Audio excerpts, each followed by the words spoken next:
নবীজি বলেছেন সবার আগে জান্নাতে যেই 3 শ্রেণীর মানুষ প্রবেশ করবে আল্লাহ তাআলা আমার কাছে সেই 3 শ্রেণীর মানুষকে উপস্থাপন করেছেন, তাদের বিষয়ে আমাকে জানিয়ে দিয়েছেন কারা সেই সৌভাগ্যবান মানুষ যারা জান্নাতে সবার আগে প্রবেশ করবে। সুবহানাল্লাহ। নবীজি সাল্লাল্লাহু আলাইহি সাল্লাম বলেছেন এর মধ্যে প্রথম শ্রেণীর মানুষ হলেন শহীদ, যারা আল্লাহর দ্বীনের জন্য ইসলাম এবং মুসলিমদের দুশমনদের বিরুদ্ধে জিহাদে রত হয়ে যারা শাহাদত বরণ করেছে, নিজের জীবনকে বিলিয়ে দিয়েছে, এই শহীদদেরকে আল্লাহ তাআলা জান্নাতে সবার আগে প্রবেশ করাবেন। আল্লাহ তাআলা আমাদের সবাইকে শাহাদাতের মওত এবং শাহাদাতের মৃত্যু আমাদের সবাইকে নসিব করুন। দ্বিতীয়ত নবী সাল্লাল্লাহু আলাইহি সাল্লাম বলেছেন ও আফিফুন মুতাআফফিফ, যে মানুষ তার চরিত্রকে কোনো প্রকার কালিমা লাগতে দেয় না। ময়লা থেকে যেরকম আমরা আমাদের কাপড় চোপড় আমাদের আঁচলকে তুলে ধরে বাঁচাবার জন্য আমরা সংগ্রাম করি, সমাজের চতুর্পাশে হারামের হাতছানি অবৈধ সম্পর্কের জোয়ার চলছে, এইরকম পরিস্থিতিতেও যে মানুষ তার চরিত্রকে বাঁচাবার জন্য সংগ্রাম করে, চেষ্টা করে, পরিশ্রম করে, সাধনা করে, জয়ী হয়, নবীজি সাল্লাল্লাহু আলাইহি সাল্লাম বলেছেন এই চরিত্র সংরক্ষণকারী মানুষটা যে হারাম রিলেশনে জড়ায় নাই, আল্লাহ তাআলা জান্নাতে এই লোককে প্রথম প্রবেশ করাবেন। আর তৃতীয়ত হলেন ওয়া আবদুন আহসানা ইবাদাতাল্লাহ ওয়া নাসাহা লিমাওয়ালি, যেই কৃতদাস আল্লাহর ইবাদতও ভালো করে আবার তার মালিকের কল্যাণও কামনা করে, মালিকের কোনো ক্ষতি চায় না, অর্থাৎ বান্দার হক আদায় করে আবার আল্লাহর ইবাদতটাও সুন্দরভাবে করে, সেই কৃতদাসকেও আল্লাহ তাআলা জান্নাতে সবার আগে প্রবেশ করাবেন। ভাইরা আমার, এই হাদিসের সনদ নিয়ে মুহাদ্দিসদের কেউ আপত্তি তুললে অন্য অনেকে এটাকে গ্রহণযোগ্য বলেছেন। এই হাদিসের আলোকে আমরা যারা আমাদের চরিত্রকে হেফাজত করতে পারবো, আল্লাহ রাব্বুল আলামিনের এই বিশেষ পুরস্কার সবার আগে জান্নাতে যাওয়ার সৌভাগ্য আমাদের অর্জন হবে। আল্লাহ তাআলা আমাদের সবাইকে সেই সৌভাগ্য অর্জন করার তৌফিক নসিব করুন। যুবক ভাইরা আমার, চরিত্রকে হারাম থেকে বাঁচাবার জন্য কারা কারা নিয়ত করেছেন একটু হাত তুলুন তো। আল্লাহ আমাদের যুবক ভাইদের চরিত্রকে হেফাজত করার তৌফিক নসিব করুন।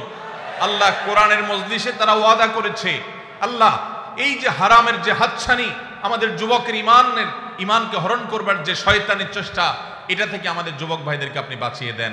আল্লাহ ইমানি শক্তি দান করেন, আল্লাহ ইমানি জোয়ার দান করেন, ইমানি চেতনা দান করেন, ইমানি তেজ দান করেন। আল্লাহ এই যৌবনকে তোমার দ্বীনের জন্য কোরবান করার তৌফিক দান করেন। আল্লাহ হারাম থেকে বাঁচার মতো শক্তি আমাদেরকে দান করেন। ভাইরা আমার, আমরা যদি আমাদের চরিত্রকে হেফাজত করি, লাভ কি আমাদের না আল্লাহ?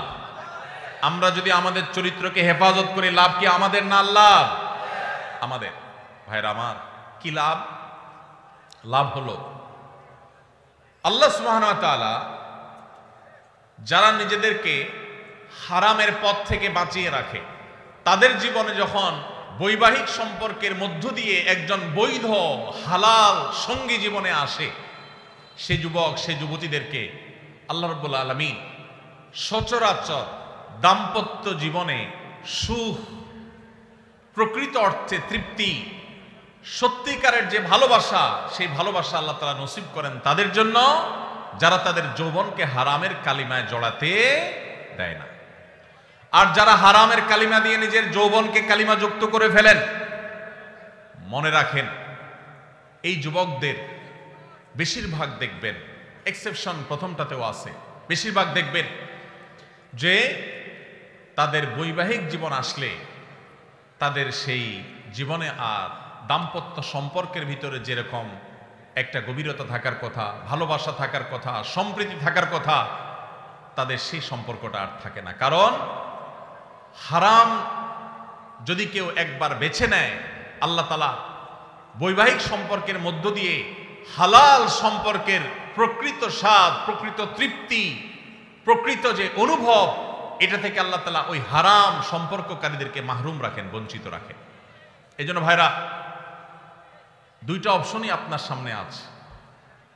মনে রাখবেন, শয়তান খুব ভালো করে জানে, আল্লাহ কোরআনে বারবার বলেছে শয়তান আমাদের প্রকাশ্য শত্রু। শয়তানকে আমরা দেখি না, অথচ আল্লাহ প্রকাশ্য শত্রু বলেছেন। কারণ শয়তানকে না দেখলে কি হবে? তার সব ক্রিয়াকর্ম প্রকাশিত।